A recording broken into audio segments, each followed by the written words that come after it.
para a mesa número 7, Desafios da Carreira Jurídica e a Ultramodernização Tecnológica. Nós temos agora o Dr. João Fonseca, tesoureiro da Anatra, Dr. Tiago Alves, vice-presidente Anatra Goianim, região Agreste, e o Rodrigo Bertozzi, sócio da Selen Bertozzi Consultores e autor de livros. Deixa eu verificar se todos aqui já estão na sala conosco aqui.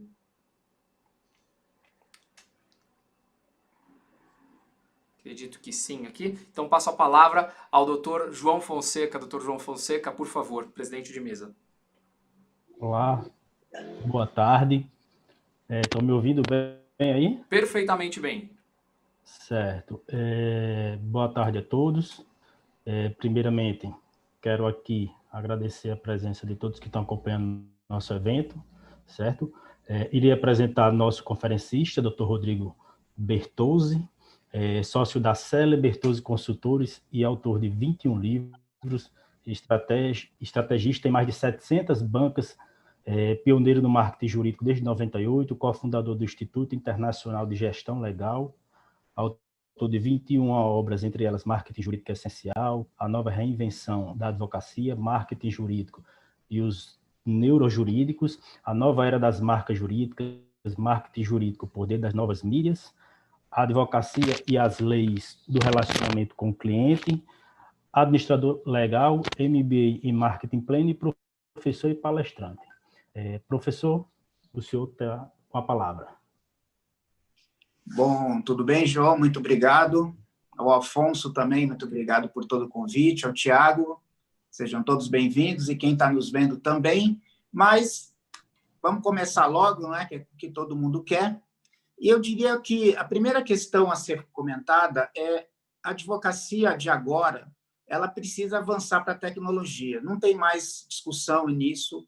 Para vocês terem ideia, há menos de 5 anos, as startups estavam realmente se frutificando, estavam realmente tomando forma. Hoje não é mais você conhecer startup. Hoje você tem health tech, insurtech, edutech, agrotech, construtech, enfim.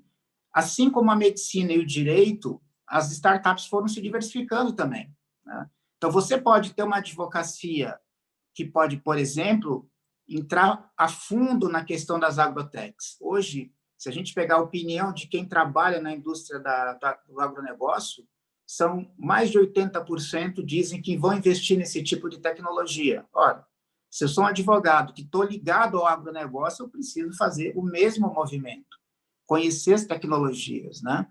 Então, se a gente for pensar, o mundo está avançando para esse lado e a gente já está vendo dentro do direito robôs, inteligência artificial. As pessoas têm uma falsa ideia de que as coisas são muito caras. Bertozzi, estou aqui no interior, como é que eu vou fazer isso? Gente, existe a B2L, quem não conhece, anote aí a B2L, são mais de 200 law techs, ou seja, empresas de startup com foco no negócio jurídico. Tem gente começando agora, tem gente já em estágios mais avançados, mas deem uma olhada lá, vê aquilo que se adequa melhor a você, e numa dessas você é o primeiro, ou enfim, um dos primeiros clientes que vai ajudar a melhorar aquela tecnologia. Isso não tem idade, isso não tem dinheiro, isso só tem o senso de ser diferente, né? E o excesso de concorrência que o direito está nos impondo, estamos falando aqui de, em breve, 2 milhões de advogados, né? Provavelmente daqui a 3 ou 4 anos a gente está enfrentando um cenário como esse. Somado a esse cenário, você tem ainda as tecnologias, lógico, né? As bancas de volume vão deixar de existir como nós conhecemos hoje, né? Isso coloca muita gente no mercado novamente, tá? O cálculo médio é de mais de 100 mil advogados. Então, o que você pode fazer para a tua carreira jurídica, tá? Vou te dar o único e melhor conselho que alguém pode te dar. Se diferencie no que você faz, tá? Vamos imaginar que você é um advogado tributário. Ser um advogado tributário hoje é diferente de ser há 10 anos ou há 20 anos, porque não se exigia especialização como tem hoje, né? Você pode, sim, ser um advogado tributário diferenciado quando você faz um recorte e olha para o agronegócio, por exemplo, ou para o mercado da saúde, ou para o mercado da construção, mercado da energia, aí sim a gente está falando de diferenciação, né? vocês terem ideia, eu ajudei a criar, por exemplo, o primeiro escritório do Brasil LGBT. Né? Então, veja, era um princípio de diferenciação, ninguém tinha pensado nisso há 10 anos. Tá? E o mais importante desse escritório é que a principal área deles não é direitos humanos, mas sim a área imobiliária. Tá? Tem uma série de explicações por que é isso, mas eles foram diferenciados, e tem várias histórias iguais a essas. Né? Então, gente, vamos lá, pensa o seguinte, qual que é a missão da tua carreira ou do teu escritório? Não espera para segunda-feira, anota logo aí, pensa nesse final de semana. Qual é a missão do escritório? Quais são os objetivos que você tem em mente? Curto prazo é 6 meses, médio prazo é 2 anos, longo prazo no Brasil é 5 anos, nos Estados Unidos é 20, mas no Brasil 5 anos é quase que infinito, né? Pense nisso. Então, o que você quer ser? O que a tua banca quer ser? Né? Por conta da pandemia, houve uma revolução muito interessante em dois pilares do extrato social. Primeiro, a mudança em relação à interpretação da tecnologia. Né? Os teus clientes, gradativamente, já estão aceitando fazer eventos como esse aqui de hoje, né? Basicamente em tecnologia, estão aceitando ser atendidos pelo Zoom, pela Microsoft Teams ou pelo Skype, enfim. Está mudando a maneira de atender cliente, então você pode muito bem acompanhar isso. Né? O atendimento virtual ele é um atendimento muito objetivo e mais rápido. Não é que todo mundo vai aceitar, mas uma boa parcela aceitando, você já consegue criar algo diferente. E o segundo pilar são as parcerias. Né? As parcerias estão nascendo em todo o país por conta da falta de deslocamento. Né? Os advogados têm uma ação no sul do Maranhão, e a banca é por exemplo, de Recife, né? Ou do Mato Grosso, enfim. Antes o advogado pegava avião e ia até lá. Como não está podendo fazer isso, o que está acontecendo? Muita parceria está nascendo. Você pode, sim, se unir a outros advogados, fundar uma banca, por exemplo, um pouco mais intensa, e todo o trabalho ser online. Então, gente, né? Passando um pouco já a palavra aí para o Tiago, nós temos uma série de mudanças interessantes que estão aí pela frente, né, Tiago?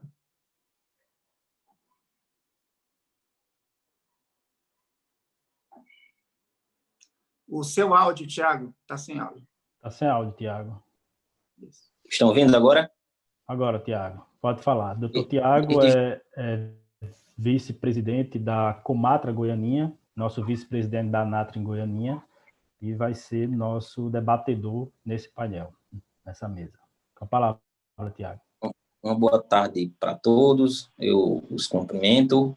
Inicialmente ao professor Rodrigo Bertozzi, que é uma das maiores autoridades do país nessa área da revolução da advocacia em que estamos passando modernamente, e também cumprimento a todos os presentes, a Associação Anatra, em nome do presidente Gleidson, por este grande evento de contribuição na área da seara da advocacia trabalhista, e, por último, cumprimento aos advogados trabalhistas, né? Nós que somos militantes, que estamos aí tentando, aos trancos e barrancos, tocar e garantir justiça para os jurisdicionados, né? As minhas reflexões acerca disso é acerca dessa reformulação, né, que a advocacia, juntamente com outras profissões, está passando no momento.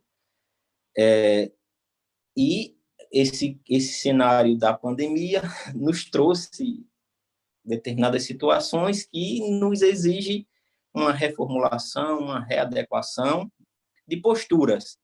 Eu estive lendo há determinados dias acerca disso. Muitas das medidas que nós temos que adotar nos dias atuais, com relação ao acesso ao Poder Judiciário, acesso às partes, acesso às práticas diárias, seria algo que só viria a acontecer daqui a 10 anos. Mas houve essa questão da reformulação e tudo isso nós, do dia para a noite, temos que pensar, e esse pensar que eu digo é um trabalho conjunto, que só a advocacia não consegue fazer isso, mas é um trabalho conjunto com o Poder Judiciário, com as associações relacionadas à advocacia, com a OAB. É interessante que, nesse momento, todos se unam porque é um momento que não é fácil, é um momento que é difícil, eu acredito, para todos. Os nossos escritórios, muitos estão com as portas abertas, e nós precisamos trabalhar, e nós precisamos cumprir com nossas obrigações, e nós precisamos garantir justiça aos nossos clientes. E temos que nos reformular acerca dessa nova conjuntura, dessas limitações, e essa palestra do saudoso palestrante Rodrigo Bertozzi é justamente isso, a meu ver, essa readequação, essa nova postura que nós temos que ter, obviamente levando em consideração as ferramentas eletrônicas, os aparelhos eletrônicos, a internet, baseada nessa nova revolução que estamos tendo agora, né? E a advocacia, dentre muitas atribuições que nós estamos tendo, veio mais essa, né? Nós temos e devemos nos readequar para essa nova realidade que está vindo. Eu acredito que, como muitos são advogados, eu sou advogado por vocação, eu sou muito realizado profissionalmente, e Sobral Pinto diz isso, que a advocacia não é uma profissão de covardes, e não é, porque a cada dia que passa, nós temos que nos adequar, readequar, estudar e incrementar novos ingredientes à profissão para que nós possamos trabalhar de uma forma melhor e não ficamos defasados e excluídos. Porque a justiça também está passando por esse processo de se reinventar. Nós temos, juntamente com... que nos reinventar. E, professor Rafael, eu queria falar mais, mas o tempo não permite, mas desde já eu lhe parabenizo por sua grande reflexão, e eu, assim como outros colegas, eu queria lhe trazer essa reflexão, ver se o senhor poderia falar, que na universidade eu aprendi muita lei, aprendi aspectos filosóficos, sociológicos da profissão, mas eu não aprendi, não tinha pelo menos essa banca na minha época, uma disciplina relacionada a essa nova formatação da profissão, da advocacia, relacionada a essa nova conjuntura, levando em consideração esses aspectos odiernos. Eu queria saber a opinião do senhor, como é que os cursos jurídicos devem ter uma nova postura para contribuir na formação desses novos profissionais que vão adentrar no mercado de trabalho. E nós, eu e outros, acredito que nós estamos estudando, trazendo isso de agora, que foi um conceito que nós não aprendemos anteriormente. Mas eu parabenizo pelo evento, eu parabenizo a todos. E essa seria a minha reflexão. Como as instituições jurídicas elas devem incrementar e trazer isso para os novos profissionais que estão estudando e que irão adentrar dentro do mercado de trabalho. Não, perfeito. E eu posso dar até exemplos, né? A Universidade Positivo aqui do Paraná, eles adotaram um projeto nosso que chama Incubadora de Escritório de Advocacia. Nunca foi feito nem no Brasil, nem nos Estados Unidos, nem na Europa, né? É um processo que se assemelha, ele acelera, na verdade, a maneira com que gente que é empreendedor e está na faculdade, né, eles entram nesse projeto, e o objetivo é lançar um escritório de advocacia. Já está no 5º ano isso, para você ter ideia, então não é de hoje, né? Eu vou lembrar que desde 2005, quando a gente lançou uma obra, eu e a Lara Selle, chamada Reinvenção da Advocacia, nós pleiteamos na OAB e no MEC a tentativa de inserir dentro do curso de Direito as matérias de gestão legal. Veja, o conhecimento dentro do direito e da medicina, assim, para fazer um paralelo, claro que eles são essenciais. Ninguém está discutindo o saber jurídico aqui, mas está discutindo, sim, que o saber jurídico não é mais suficiente para dar sucesso a uma pessoa. Se ela não souber lidar com a gestão, por exemplo, o controle de processos, com alguns aspectos financeiros da sua banca ou da sua carreira, não vai funcionar como funcionava no passado. Não tem comparação, né? Meu primeiro livro de 98, que é marketing, comecei o marketing jurídico no Brasil. Muita gente assim foi pega de surpresa na época, ainda é pega de surpresa. Você veja, tem pessoas que estamos em 2020 e ainda não leram sobre o assunto. Então, quem lê tem um diferencial. Então, a minha proposta para quem está nos ouvindo, vá mais a fundo nesse tipo de leitura, conheça os expoentes desse tipo de matéria, né? Saiba que há formas de você pegar aquilo que você aprendeu na trabalhista, por exemplo. Aliás, falando da trabalhista, Há um ano atrás, tinha gente falando que a trabalhista estava morta, né? Eu que trafego por bancas em todo o país, não, a trabalhista está dando prejuízo, é custo para o escritório. Olha que virada de mesa, né? A trabalhista é a área mais importante deste momento, e ela vai ser por muito tempo, por conta da pandemia. Os efeitos da pandemia vão ainda por muito tempo, 1 ano, talvez 2, talvez até mais que isso. A trabalhista vai estar muito movimentada, sim, tá?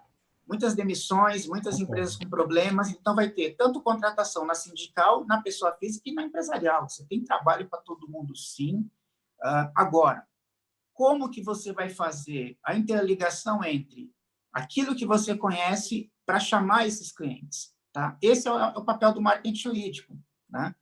Para que a gente possa fazer isso, você tem elementos, vamos dar um exemplo aqui muito simples, a gestão de clientes. Tá? Se isso fosse ensinado na faculdade, do jeito correto, do jeito que poderia ser melhor montado, não, isso é ensinado ao longo da prática, já no dia a dia ali, você na tua carreira, apanhando, às vezes brigando com o cliente. Tá?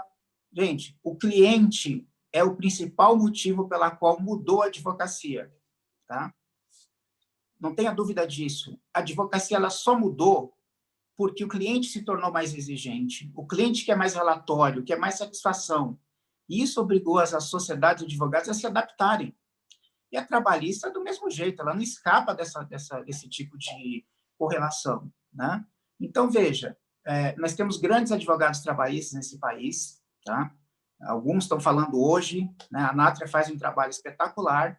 Agora, vamos olhar para o banco de academia. O que você, professor de direito, pode levar para ele? Leva umas obras. Eu tenho 21, então não tem justificativa para dizer que isso não existe, não tenha... Não. E eu comecei analisando exatamente o Código de Ética. Na época era o 75, e logo na sequência veio o 94/2000. Estava lá. O que pode fazer, o que não pode fazer. O marketing jurídico, ele não é impeditivo para você ter sucesso. A principal questão dele é conteúdo. E mais do que isso, é o conteúdo para quem você vai falar. Então, não adianta você abrir uma banca trabalhista ou você ser um advogado trabalhista genérico.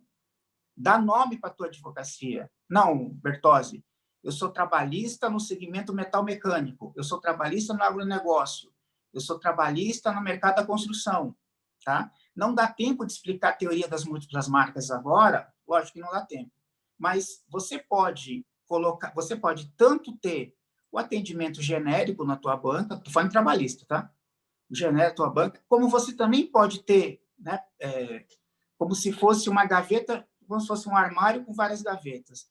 A maior gaveta é o genérico, você atende qualquer tipo de cliente, ok? A porta está aberta no escritório. As outras gavetas são feitas em cima de segmento, tá? Ou de perfil de cliente. Olha para a tua carteira, se você já tem uma banca ou já tem clientes, que tipo de cliente mais prevalece no teu escritório? É médico? É auxiliar de enfermagem? É pessoas que trabalham terceirizados numa empresa de energia? Olha isso. Ali está o indicativo para onde você pode crescer, né? Você vai adaptar a tua fala para este público. Você vai fazer tua força e teu esforço em cima deste tipo de perfil de cliente. Seguramente você vai ter mais clientes quando você fatia o mercado do que atacando genericamente, tá? Ah, Bertozzi, eu não gosto de falar em público. Ah, meu amigo, não tem mais jeito, tá? A sociedade atravessou muito rapidamente, como o doutor mesmo comentou, muito rapidamente a linha de não quero para necessidade objetiva, né? Repare, foram anos e anos de estudo, né, para fazer audiências virtuais, em 1 mês tudo mudou, né? Então eram as pessoas que atrapalhavam, não era nada mais do que isso. Eram velhos conceitos que simplesmente impediam o crescimento. Não pode fazer audiência das partes à distância, não, porque isso não é possível. Fazer a oratória ali em tribunal virtual, onde já se viu, imagina, é olho no olho, justiça. Em um mês muda tudo, né? Então, significa que estava tudo pronto para isso já, né, meus amigos? As coisas já estavam muito funcionais para esse tipo de de mudança. E você pode fazer o que na prática, tá? Que nem eu falei para vocês. E vou repetir. Qual é a tua missão? Que tipo de perfil de cliente você se sente mais à vontade para atender na trabalhista? A primeira decisão é muito simples. É empresarial, sindical ou pessoa física? Faça uma escolha, né? O mercado não aceita mais você ter um pé em cada coisa, né? Tudo bem, em cidades menores, sim. Em cidades maiores, isso já não é mais possível, né? Em dado momento, essa predileção vai aparecer para você. Uma vez que você tenha essa gestão de clientes, quais são os teus melhores clientes? Gruda neles. Isso chama fidelização de clientes. Gruda nos teus clientes que mais representam o faturamento do teu escritório ou num grupo, se for banca pessoa física trabalhista, que mais representem o faturamento. Não esqueçam do cliente indicador, tá? O cliente indicador, ele é tão importante ou mais importante que o cliente que tem a maior ação do teu escritório, tá? Eu divido a gestão de clientes em 3, em cliente premium, cliente indicador e cliente convencional. Vou começar por baixo. O cliente convencional é aquele cliente que paga as tuas contas todo mês, tá? Ele merece o melhor atendimento que você puder dar. Mas não dá para fazer, vamos dizer que você tenha lá 400, 500, 1.000 clientes. Eu já trabalhei numa banca que tinha 230 mil clientes. Como é que você faz isso? Dá para fazer. É uma questão muito de você organizar isso. Bancas menores, então, nem se fala. O cliente premium, indo para o primeiro nível, seria o quê? É o cliente que tem o maior, são as ações maiores do teu escritório. Você tem que grudar nele. E o cliente indicador, geralmente são pessoas que não ganham um centavo do teu escritório e indicam as pessoas para você. Não é muito comum isso? Claro que é. E aí você não tem nenhum tipo de projeto para ele. Vai almoçar com ele, né? Vai bater um papo, sabe? Aproxima desse tipo de... Eles fazem de graça, gente. Eu já conheci bancas trabalhista e previdenciária que tinha um senhor que levou 430 clientes para o escritório sem ganhar nada, só pelo prazer de, sabe, gostou da doutora, no caso era um escritório de uma doutora, adorou a doutora e fazia aquilo, e a doutora, em dado momento, nem sabia mais de onde vinham esses clientes, tá? Fizemos um estudo, era dele, a partir dali, não era dinheiro que ele queria, era atenção. Para finalizar, é exatamente isso que eu peço a vocês. Nós estamos exatamente numa época em que as pessoas estão muito distraídas, tá? Mesmo na pré-pandemia e na pós-pandemia, tá? Se Deus quiser, vai chegar a vacina, vai acabar com tudo isso, mas algumas práticas vão permanecer, não tenho a menor dúvida disso, tá? Mas a atenção é você conseguir fazer com que as pessoas que são distraídas, por exemplo, começarem a ouvir você falar, a você escrever, nos teus vídeos, por exemplo, né? Você montar um conteúdo para quem pode te contratar, não necessariamente para outros advogados. Claro que eu não tenho nada contra isso. Você pode montar uma estratégia assim. Se você precisa agora de cliente, construa uma estratégia em cima deles. Por exemplo, empresa de saúde, clínicas e hospitais, né? Então, se você é empresarial, monta uma estratégia em cima de clínicas e hospitais, tá? Faça conteúdo para eles, faça análise das MPs que estão aí a todo momento chegando, né? As adaptações do mercado. Então, gente, você adapta esse conteúdo para eles. Se você é uma banca que já está mais bem estabelecida, você pode montar 50% de conteúdo para outros advogados para fortificar teu nome e tua marca, e 50% para para captação de cliente ética. Você produzir conteúdo é ético. É ético. Rui Barbosa, Sobral Pinto, qualquer pessoa, né, de bom senso sabe que isso é algo muito viável e muito certo.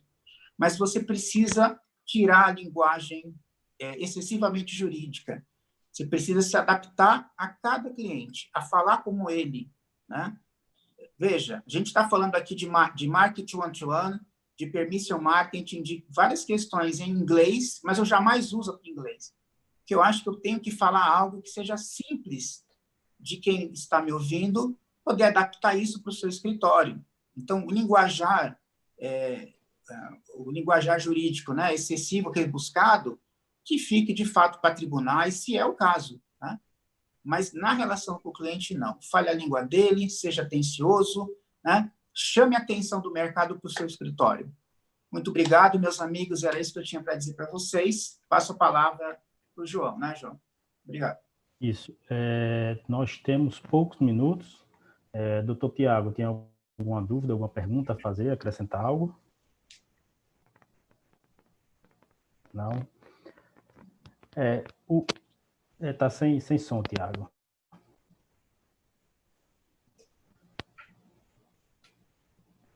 Ok.